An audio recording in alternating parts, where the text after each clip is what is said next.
And so, yet another insertion into the hidden history of the African American warrior. I'm going to show you a picture of a real superhero.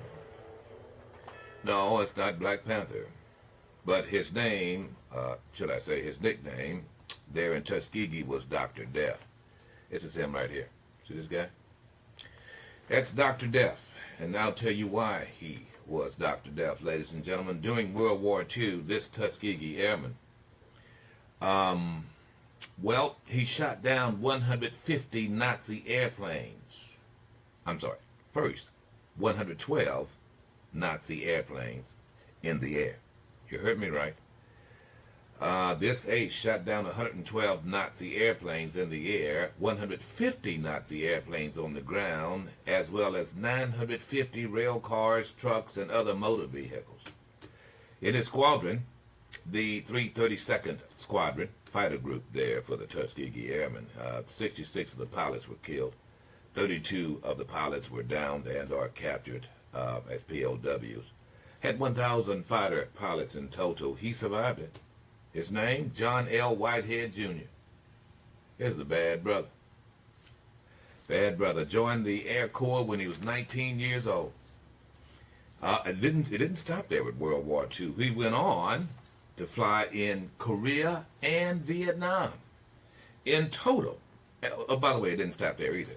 After getting out of Vietnam, he actually went on to become a test pilot. He logged in an incredible 9,500 flying hours with over 5,000 hours in jet aircraft. He flew 40 different types of aircraft, including fighters, bombers, and transports. This brother right here, Dr. Death. Remember him, because trust me, folks, an honorable individual. You know, I received an email from a lady, mother, single mother. I'm going to share with you. I do that every once in a while, and this is one that I think is worthy of sharing. Especially in light of the fact that here locally, I understand that law enforcement is at a middle school here? Yes, threats to a high school and a middle school being investigated on the coast. So they've got extra presence of law enforcement? For investigative purposes, yes. And by the way, folks, this has been happening throughout these United States now. I mean, it's become fashionable now among young people in many cases. On the other hand, among those individuals who feel, well, that they want to be empowered and get some attention. Notice I didn't say crazy. I didn't say as what being put forth right now. I'll get to that. I'll get to that in a minute. But I want to deal with this. She writes here that she heard the show regarding me and the guns and so forth, and she's appalled by what happened there in Florida. But she says this, and I'm just going to share it with you, my audience. She says, I have a 16-year-old who's been having problems in school and going to alternative school. I don't doubt that he has a firearm. He and I are not able to talk. He seems to be angry all the time, and I am just a little bit scared, although I don't show it. I go into his room, and he gets very angry about that. There are some areas that he doesn't want me to look into, but I look into them when he's not there. I've not seen a gun, but I think he has one. How can I approach him, and what should I do, and how do I keep him from going off? I don't know what that means. She then goes on to say that she doesn't want him to get in trouble, and she doesn't want to get the police involved. She doesn't want to see him do something wrong, but yet she says here, I don't want to see him end up in jail or dead like some of his relatives. She didn't go into details there. I don't doubt that there are mothers like you, ma'am, dealing with this, and maybe even fathers. I'd be the first to tell you that, we'll just cut to the chase. Typically, rambunctious, adventurous little boys are always fascinated by guns. My father had one. My first I saw when I was somewhere around 5, 6 years old. I wasn't supposed to see it. He had it hidden. I've told the story a few times here on the show. Just so happens I was there in the kitchen in his 2-bedroom house. And I noticed, you know, kids notice the smallest little things. And as a tiny tot, a 5-year-old, I noticed there was a piece of newspaper, old looking newspaper, above the cabinet, between the top of the cabinet and the ceiling. As a builder, normally you'd put a fur down right there. That's that little closed-in area above the cabinets. Well, you know, they didn't have it. They didn't have a fur down, so there was about a 4-inch gap between the cabinet and the ceiling. By the way, you know why they call it a fur down? Because you used to put fur down? No, because it comes this fur down. Oh. See, it's very practical in building, bro. See, come that fur down. You know what a hop up is? That's when you had to hop up to put it No, up there? that means it's going to be built. You're going to hop it up. You take it from here and hop it up. So you build up. I don't understand these technical Well, it's not technical. It's just what you say on the job. Back to the story. So here I am, tiny tot, sitting there eating my oatmeal, and I look up and I see this paper bag above the cabinet hanging out there, and I'm going, well, the paper bag, and it was a yellow felt. I couldn't really figure out what the yellow felt was. I thought to myself, what is that? What's that up there? So as inquisitive and adventurous little boys would do, I decided to make me a ladder up to that. First and foremost, I had to first build a part above the base cabinet and get on top of the countertop. Now you got to keep in mind, you got to do this when when mom and dad's not there, and of course I choose the very best time to do it. They weren't there. Sisters were asleep, nothing like a Saturday morning, watching Roy Rogers. Okay, I had planned this whole caper. Didn't tell anybody, didn't even tell my younger brother. I was going to explore this. You know, and you did things like that. And you should do them again, really. But so here I am. I get on top of the countertop in my pajamas with the feet in them. And I'm reaching up to see if I could grab this, whatever it is. And I couldn't. So consequently, I had to come up with another little ladder here, and nothing works better than a bowl. You know, Mom always got this. She had this ceramic bowl, and you just turn it over, and there you got it. Turned it over, stepped on top of it, and I began to pull this, whatever it was, and it began to slide out very, very slowly. Felt heavy. So I could notice that the paper was coming out, but also this yellow felt material was coming out as well. And so I'm, you know, as a kid, you're not that agile, you're not thinking anything. So I pulled it out to the point whereby obviously it was too heavy, and it fell right into the kitchen sink with a serious thump. I mean, one that you just would, I mean, a serious thump. Thank goodness there was no glass in there, else I would, you know, it would have broken, and there would have, all my sisters and would have come in and told on me. It didn't. Very quickly, I scampered down, got up off the bowl, and jumped down off the countertop, and then peeked over and reached and grabbed the treasure. Of course, as what you do when you're a kid, you know, you realize you can't open it right there. You know, you got to be a little sneaky. So you go and you hide somewhere, like, let's see, under the table. No one will ever see you there, bro, under the kitchen table. Smart. I mean, it's my fort, and that's where I play, you know. Exactly. So I grabbed the felt and grabbed the paper, the old thing that's wrapped into the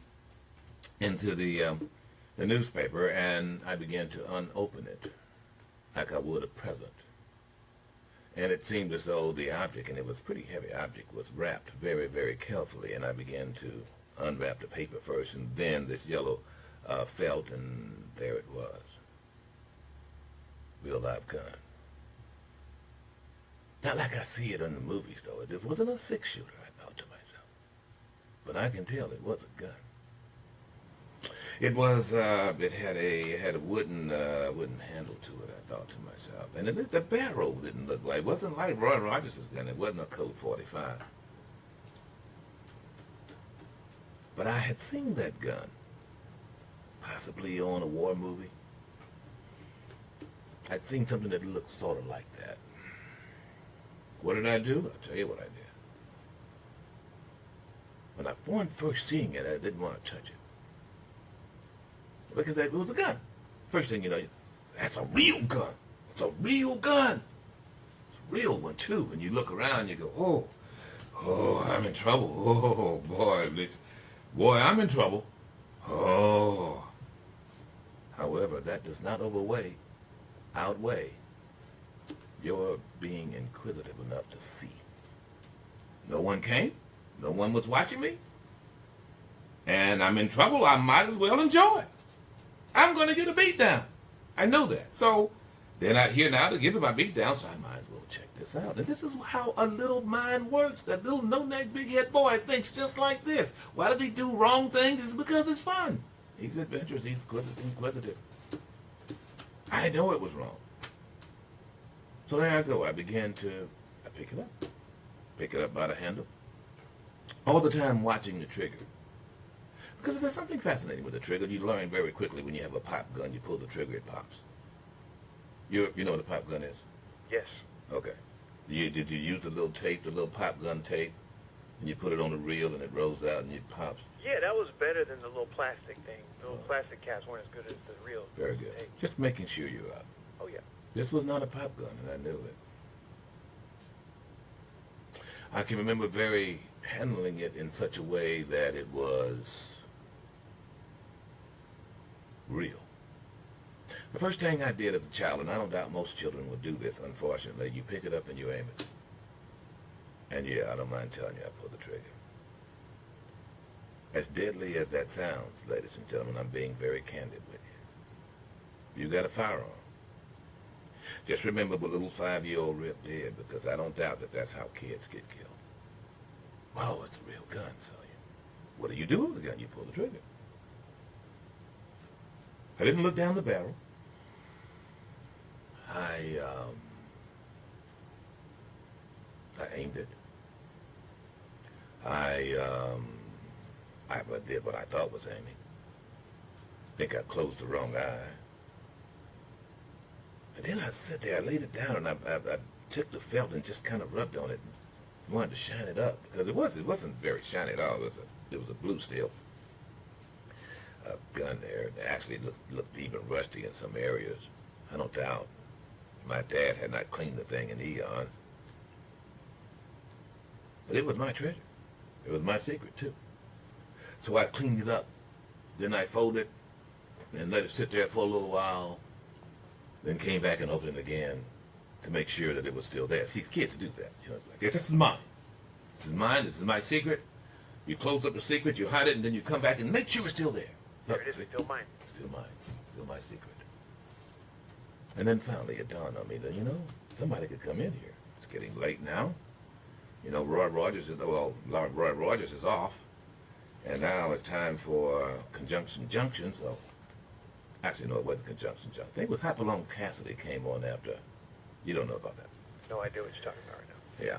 So anyway, some of you old-timers around, you know what I'm talking about. So I very carefully tried to fold it back up the way it was, put it in the newspaper, crawled from under the kitchen table, then made it to the counter, did my makeshift ladder, took the bowl, turned it upside down, jumped on top of the bowl very carefully, and it was a lot heavier trying to put it up. Hoisted it up to the point whereby I could tilt one end and slide it over. And then just carefully kind of pushed it until it wasn't seen. That may have been a big mistake. So I got down, turned the bowl back over, jumped down off the counter, went back and watched TV, and nobody knew. Nobody knew. I got away. There's one thing a little boy likes when he does something devilish. When he gets away, it's like, whoa, I couldn't wait, Ro. I couldn't wait for the opportunity to get back up there again and get that gun. I couldn't wait. Yeah. Nobody else knows but me. That's my treasure. Periodically when I'm sitting there eating my Cheerios, I look up there, and although I couldn't see it, I just know, okay, it's up there. That's mine. It's up there. And that opportunity came, ladies and gentlemen. It did. I came, I waited. It was Saturday morning again. Dad's gone, Mom's gone. She's the maid, and sisters and brothers are still not up. Cedric sleep. Made my ladder. Had everything all set up. Got the bowl, turned it over, jumped on it, and then reached on top of the kitchen cabinet. And it wasn't there. Whoa. I decided that maybe I need to get up there a little higher. So I went and got my brother's step stool. There's always a step stool there in the bathroom because, you know, my brother was young and he couldn't brush his teeth, couldn't wash his hands, so they had this little stool. It's a little taller than the bowl. So I went and got that step stool, and I went in, put it on top of the kitchen counter, and then got up there and actually was able to just kind of get all the way to my elbow to feel around, and it was not up there. First thing I thought to myself as a little boy, I thought, did I put it up there? Because, you know, little boys know that they're dumb. We do know, Mom. We know that we're dumb, and it's okay for us. It just bothers you. But we know that we'll forget some things, maybe. So I got down, took down the stool, and went and looked in some of my other secret places. Like over there near the heater. Or under the lazy boy. I mean, we have our places, bro. I mean, they're places that we know that, you know, time out 10, you're not going to look. Or behind that grate on the refrigerator. That used to be a good place for me. Yeah. You can put certain things behind that grate on the refrigerator, though. That would go. Nobody's going to look back there. There's too much dust back there. Couldn't find it. I was worried sick. Because I know that somehow or another, somebody's going to find out, and it was not going to be good. Maybe about a week passed. And my brother and I have a tendency, when you're in a two-bedroom house with one bathroom and you got 6 children, you don't have many places for privacy. The only place you have for privacy, actually, is the bathroom. I'm just going to tell you that. And that became the library and the school for where me and my younger brother would sit down and have conversations with my daddy while he's on the toilet because his crap didn't stink. And it really didn't. And if he thought it did, he'd just light a match. He was very frugal like that. He wouldn't use the Glade air freshener. He just light a match. And he showed us that you just light a match and it gets rid of the smell. That works better anyway. It does.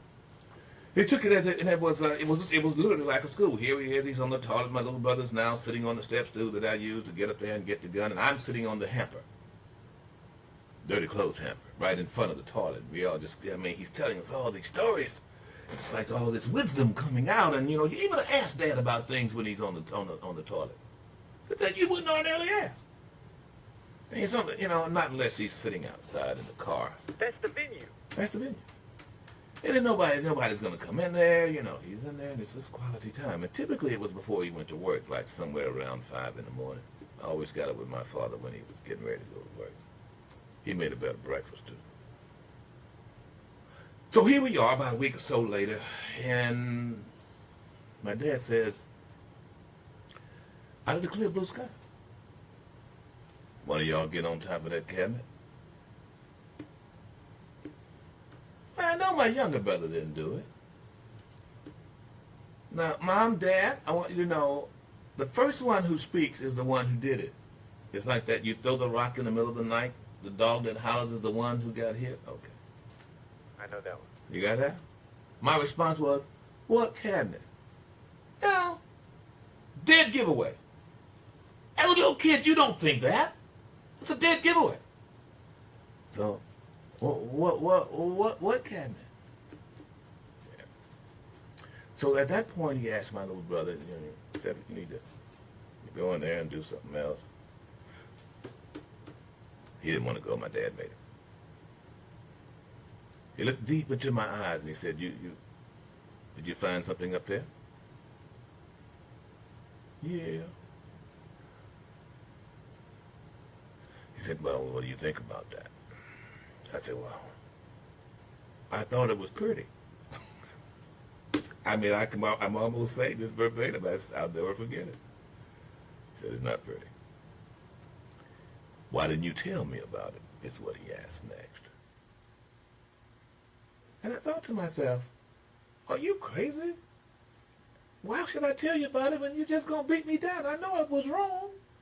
No, parents ask you things like that. Why didn't you tell me about it? Well, I thought it was too easy for me to say because you were going to beat me down if I told you. I said, the most important answer a boy can give is nothing. Nothing. Or, I don't know. It was one of the two. Whatever it was not good enough for my dad. Now, you should have told me that you got up there and you saw that. Never once said gun.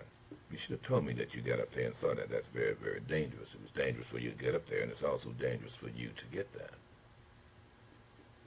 Then he began to ask me, after I told him it was pretty, he said, you know what it is? I said, yes, sir, I know what it is. He said, you know what it's used for? Shooting people? Yep, that's what it's used for.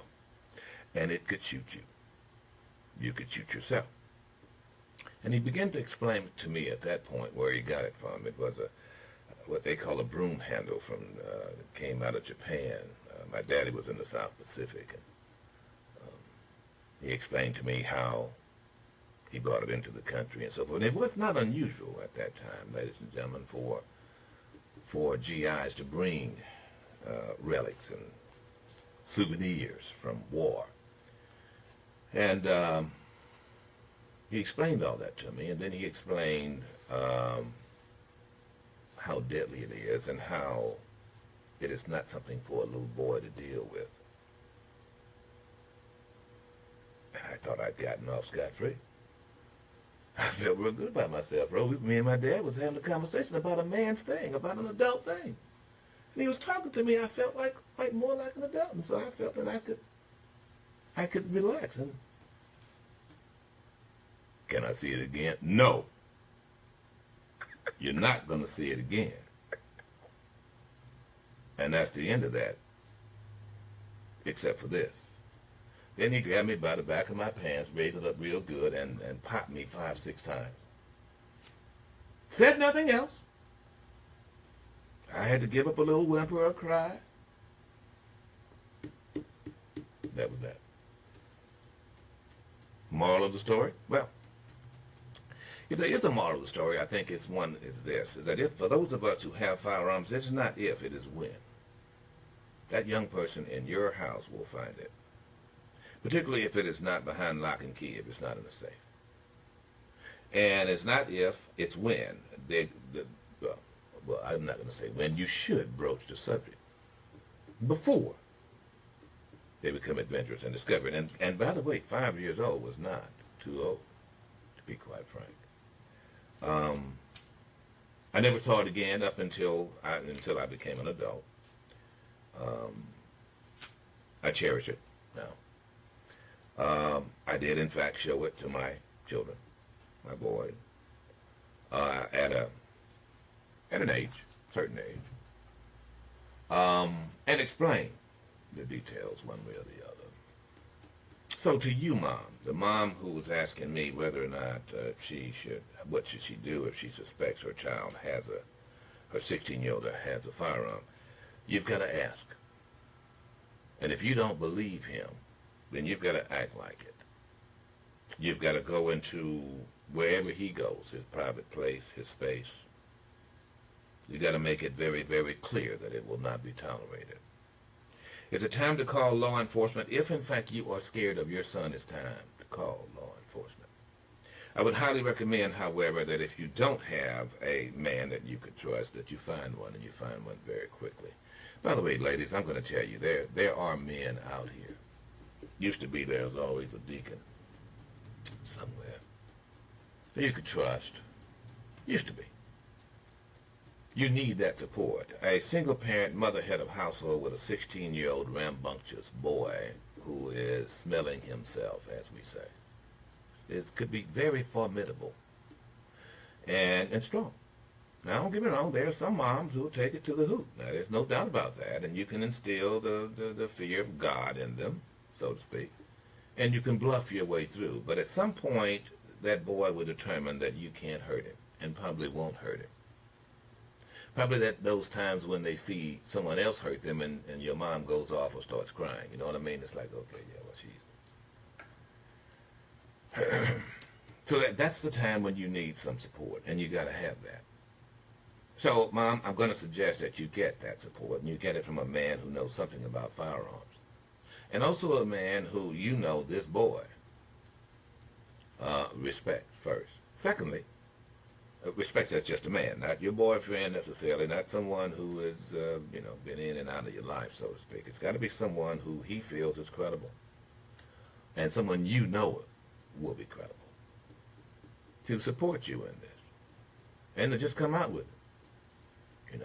I think that if by chance you see him running in those circles, then you don't kid yourself. You said that the boy is in alternative school. Obviously, he's had some discipline problems that obviously you can't handle. It's okay.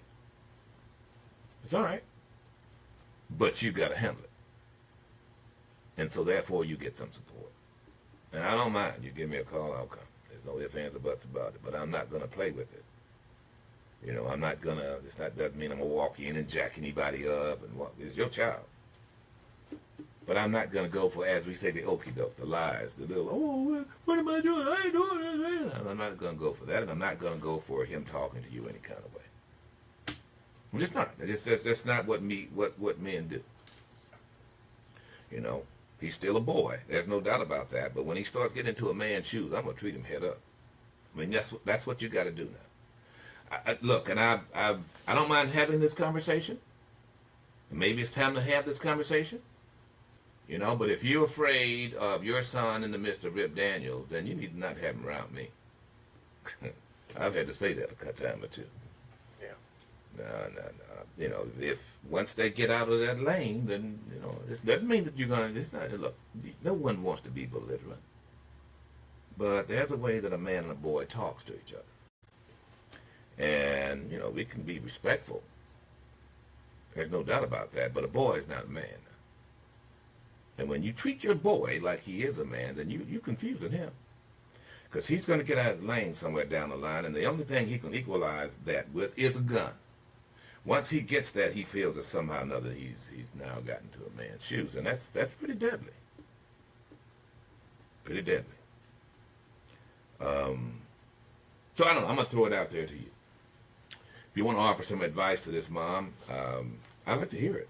I really would. If you've dealt with this before, and I don't doubt that many are. I mean, many are dealing with the fact that there's a great possibility their child has a gun. Let me just tell you, and I said this yesterday, that what happened in Florida did not have to happen if that father or the neighbor who was keeping him was responsible.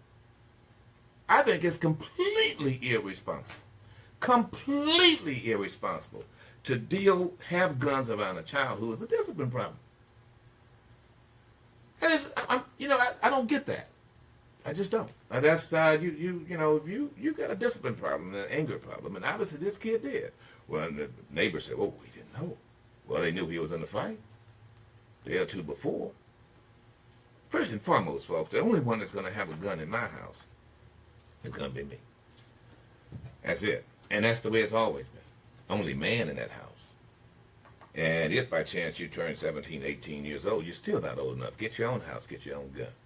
In this house, I'll be the only one with the lethal weapon. You want to know what? I don't trust him. Why would you? You know. It's especially when it's a child you grew up with, you had to whip his behind. Come on, really? You have a flashback, bro. Here you are asleep. But I do. I feel that all that is being said, no, he's not crazy. Now, all this, it's always, just because it's a little Caucasian kid, then he's crazy. Every Caucasian who's committed this terrorist attack has got is a mental problem. No. Same kind of loser that you'd find from Muslims to Hindus, if in fact you got a few.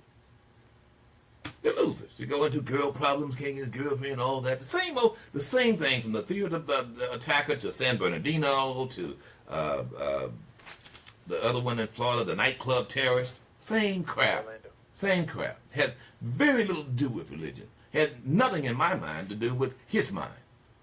These people calculated what they wanted to do. And decided to do it because they were going to take it out on the entire world, just declare war on that entire school. All of that. Nobody likes me. Include was the Facebook guy, the African American guy going around shooting folks live on Facebook. His girlfriend, see, it's all her fault. Weak ass men and boys. And those who accommodate them by saying, oh, yeah, well, it's something, he's the victim. There's nothing wrong. So now he's going to get skin privilege and get a pass. What's the penalty for a kid having a school? Is there a criminal penalty for a kid bringing a gun to school? In this state, it is a felony for anyone to possess, carry, or open carry or conceal a firearm or any kind of bomb, grenade, etc. on school property. So he goes to juvenile detention or something? No, that's a felony charge. Well, it's a felony charge, but he's still a child. You can get charged with a felony and still be a child. Depending on his age. If he is 17, though, he does edge into adult realms of punishment. Well, yeah, if he's 18 years old. I'm just curious. So obviously, as a juvenile, it wouldn't stay on his record. Well, two things. Hang on, Leroy. I'm going to get you. I'm sorry. I'm a little winded here. I'll get you. You know, there's no doubt in my mind that we just have too many guns on the streets, bro. I'm just going to tell you that, folks. Agreed. You know, that's just too many. I think there needs to be a moratorium. I really do, folks. Look, I don't want to... Look, I believe in firearms. I think that they are necessary tools. But I think that there is too easy an access. And it's because of we who have guns that they're easy access to young people. But not just young people. I think people who are mentally challenged, not crazy, mentally challenged, emotionally challenged. And that could happen at any moment. At any moment, someone can go off. This kid who bought the AR-15 could have bought that AR-15 regardless. Hadn't committed any crime. He was a law-abiding citizen until such time he killed 17 people. All right, hang on, Leroy, Cabman, the rest of you guys standing in line. I promise you we're going to get you. Yeah, we're going to chat about it. We'll be back. It's about that time to get away. Make your reservations, pack your bags, and head on down to the coast, the Almanac Hotel.